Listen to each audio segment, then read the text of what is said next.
Eschatology, class note number 6, the millennium. Maigson ko sa Dios, ang millennium mao ang Latin nga pulong alang sa usa ka libo ka tuig. Ang pagtulun-an nga adunay literal nga gingharian nga usa ka libo ka tuig dinhi sa yuta gitawag nga millennialism. Ang ekspresyon nga usa ka libo ka tuig makita unom ka higayon sa pinadayag 20 bersikulo 1 ngadto sa bersikulo 7. Og nakita ko nga ang usa ka manulunda nga nanaog gikan sa langit nga mayabi sa kahiladman nga dili matugkad og usa ka dako nga talikala sa iyang kamot. Og gidakop niya ang dragon kadtong daan nga bitin nga mao ang yawa og si Satanas. Og gigapos niya sulod sa usa ka libo ka tuig. Og iyang gitambog siya sa kahiladman nga dili matugkad og iyang gitabunan kini o gipatikan kini sa ibabaw niya aron dili na makapahisalaag sa mga katawhan hangtod nga matapos ang usa ka libo ka tuig. Og sa human niini kinahanglan siya nga pagabuhian sa hamubo nga panahon. Og nakita ko nga ang mga trono og sila nang lingkod niini og gihatag kanila ang paghukom og nakita ko ang mga kalag sa mga gipangpungutan tungod sa pagpamatuod kang Hesus og tungod sa pulong sa Dios. Og ang tanan nga wala managsimba sa mananap nga mapintas ni sa iyang larawan og wala makadawat og patik sa ilang mga agtang og sa mga kamot og sila nangabuhi og naghari uban kang Kristo sulod sa usa ka libo ka tuig. Apan ang uban sa mga nangamatay, dili sila mabuhi pag-usab, hangtod nga matuman ang usa ka libo ka tuig. Kini mao ang nahauna nga pagkabanhaw. Bulahan ug balaan ang may pag-ambit sa nahauna nga pagkabanhaw. Sa ibabaw niini, ang ikaduha nga kamatayon walay gahom. Kundili sila mga himong mga saserdote sa Dios ug ni Kristo, ug magahari sila uban kaniya sa usa ka libo ka tuig. Og sa mahumana ang usa ka libo ka tuig, pagabuhian si Satanas sa gawas sa iyang bilangguan. Si Satanas dili na magpahisalaag sa mga nasod hangtod nga matuman ang usa ka libo ka tuig. Kini ang gisulti sa Revelation 20 verse 3. Ang mga martir sa kasakitan mabuhi og maghari uban ni Kristo sulod sa usa ka libo ka tuig. Revelation 20 verse 4 ug verse 6. Ang uban nga mga patay wala mabuhi pag-usab hangtod nga mahuman ang usa ka libo ka tuig. Revelation 20 verse 5. Inigabot sa katapusan sa usa ka libo ka tuig si Satanas pagabuhian gikan sa iyang bilangguan. Revelation 20 verse 7. Sanglit kining ekspresyon sa usa ka libo ka tuig nga paghari ni Kristo gihisgutan lamang sa basahon sa pinadayag nga puno sa mga paghulagway sa sinultihan. Gilalis kini sa daghang mga komentarista nga ang usa ka libo ka tuig kinahanglan nga espiritual ang pagsabot niini.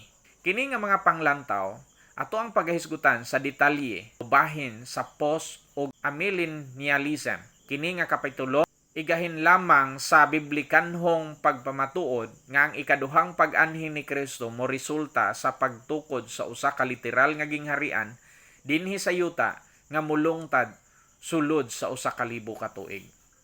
Karon, una natong punto mao ang mga ebidensya gikan sa daang tugon, the Old Testament evidences.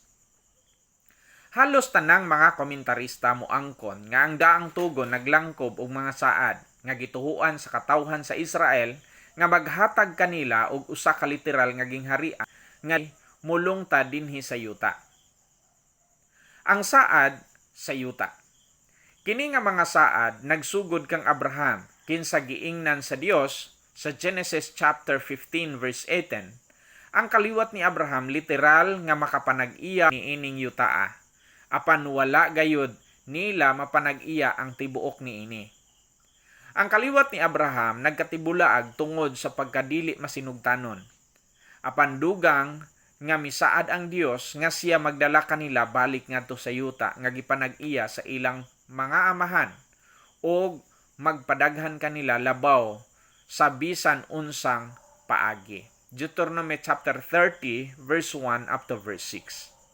Sa dihang misaad ang Dios nga mohimo og bag-ong pakigsaad uban sa Israel ug sa Huda. Jeremiah 30 verse 31 ug 30 ngadto sa 34.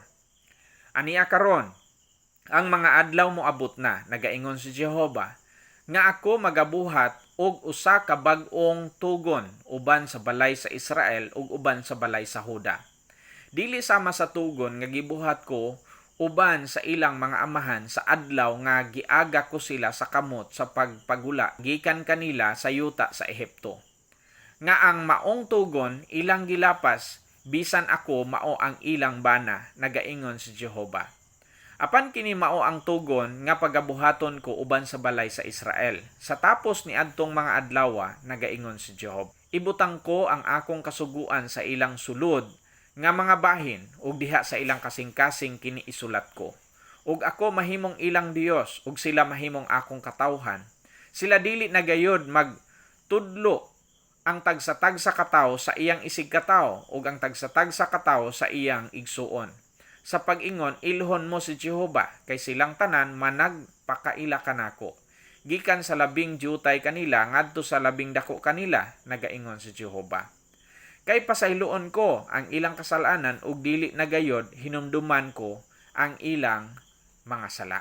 Siya mipahayag, tan-awa, muabot ang adlaw, miingon ang Ginoo, nga ang syudad pagatukoron alang sa Ginoo, gikan sa tore ni Hananiel. Ang saad sa hari o gingharian. Diha sa pakigsaad sa Dios ngadto kang David, ang Dios misaad og trono o gingharian. Sikan Samuel chapter 7 verse 1 to 29. Si Kristo ang molingkod sa trono ni David nga gisaad sa Dios ug maghari ibabaw sa balay ni Jacob. Ang saad sa usa ka nasod. Gipahayag sa Dios pinaagi kang Jeremias nga ang Israel usa ka nasod sa atubangan sa Dios hangtod sa kahangturan. Jeremiah 31 verse 36. Kung kini nga mga tulumanon mahamula gikan sa akong atubangan, nagaingon si Jehova, nan ang kaliwatan sa Israel mohunong sa pagkahimong nasod sa akong atubangan sa walay katapusan. Ang Israel ug Huda mahimong usa ka nasod didto sa yuta ibabaw sa kabukiran sa Israel sa atubangan sa Dios. Ezekiel 37 verse 22, 25 ug 28. Busa ang Israel magpabilin gayong usa ka nasod sa atubangan sa Dios sa wala nay katapusan. Ikaduha nga punto nining atong nga pagtuon sa atong class note number 6. Mga ebidensya gikan sa bag-ong tugon labot sa paghari ni Kristo. Evidences from the New Testament. Si Kristo na tao aron mahimong hari sa mga Hudeyo. Mateo 2:2. Hain ang natawo nga hari sa mga Hudeyo. Kay hingkit-an namo ang iyang bituon sa sidlakan ug mianhi kami sa pagsimba kaniya.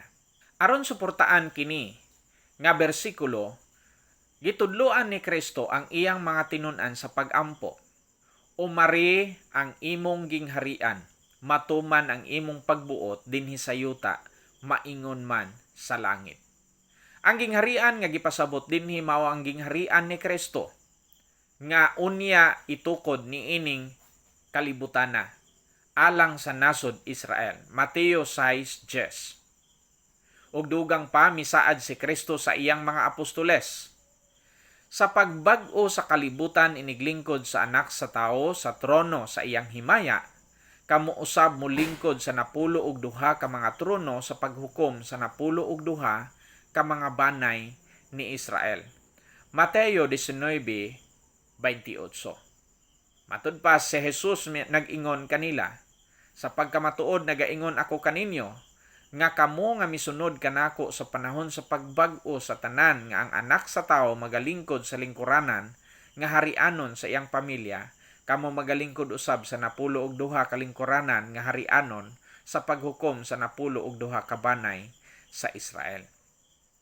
Sa katapusan ni ining ato nga pagtuon karon, kita nagtuo nga adunay literal nga gingharian nga pagatukoron sa ikaduhang pag-anhi ni Kristo. Si Kristo maghari sulod sa 1,000 ka tuig.